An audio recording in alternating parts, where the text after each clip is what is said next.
Hi, it's Michelle Bursell, psychotherapist and creator of the Feel Process. And I'm here with you today after the tragedy at Sandy Hook Elementary, something that has hit so many of us deeply with the lives of young children, their lives being lost. For myself, all my kids are in fourth grade and under, and so this is one of those very real um, experiences that for any mother, any parent, you're looking at this with shock and sadness, fear, and perhaps anger. And so, what I want to address with you, and I'm sharing this with you on a Saturday morning, you may hear my kids in the background, but you know what there's a higher conscious way for you to process your emotions that I want to share with you, that I want to be available to you, because I know that there's so much out there right now about what's being about covering this tragedy, and it really is hitting us so deeply.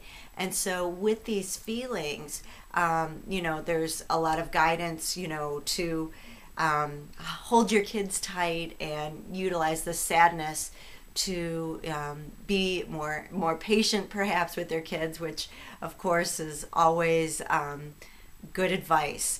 And when we look at our feelings from love consciousness, they're even guiding you to go deeper. And that's what I want to offer you today, is that the sadness and the anger and the frustration and the fear that's coming through, this energy is here to awaken us. And so it's like, how much more tragedy do we have to experience in order to be awakened?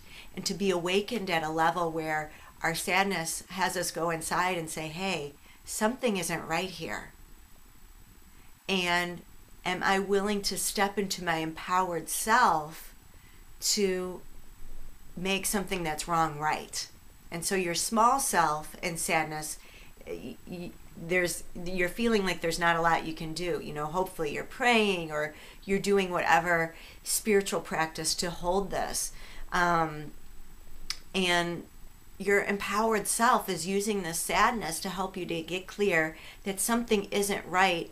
And there, in your truth, there is some step that you can take. And then the anger that we're feeling, that how could someone go in there and take the innocence of those children, and not just the children whose lives have been taken, but then all of those that had to experience that tragedy, as well as all our children. It's not right that you and I have to have a conversation with for me, it's my 9 and 8-year-olds about this. When I was little, the fear when I went to school was that a tornado could hit.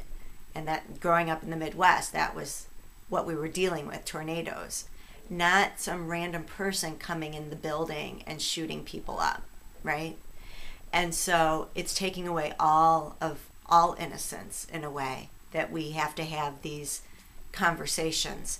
And so that anger that comes through is asking us to claim our power in ways that make us uncomfortable. Now here's the thing, it doesn't have to be that big. Like, there's a part of your anger that maybe is like, it's got these big notions of what needs to change. And then our small self says, how are we going to do that?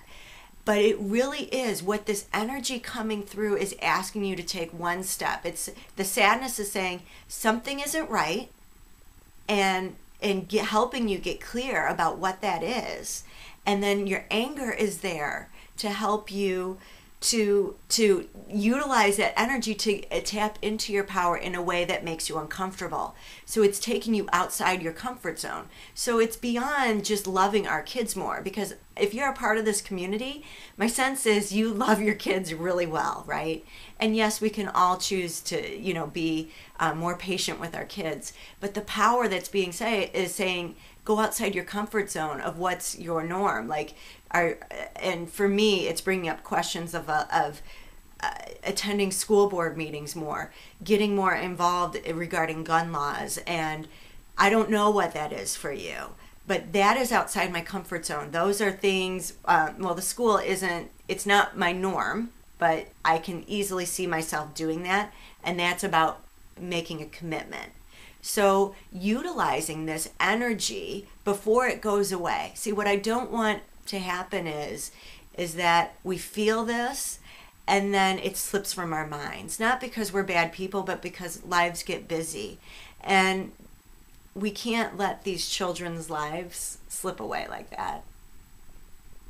So we have to, this is our opportunity to say there's something wrong, and I'm going to utilize this energy to do something different.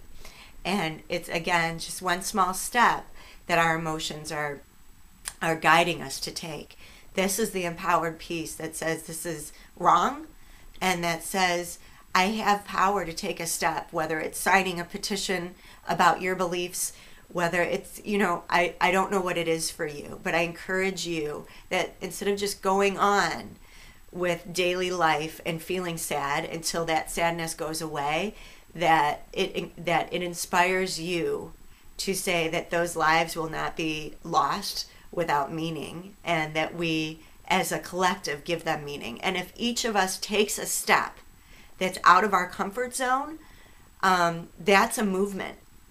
And that's where we're being led. And that's what all of this, and this is what I talk about in a call that I just did, Welcoming the Shift. This stuff is happening so that we come together and make change. And we have to make changes within ourselves with how we respond and take responsibilities for our feelings that allows to create a greater movement. And so, and how do you address the fear, and how do you address the fear with your kids?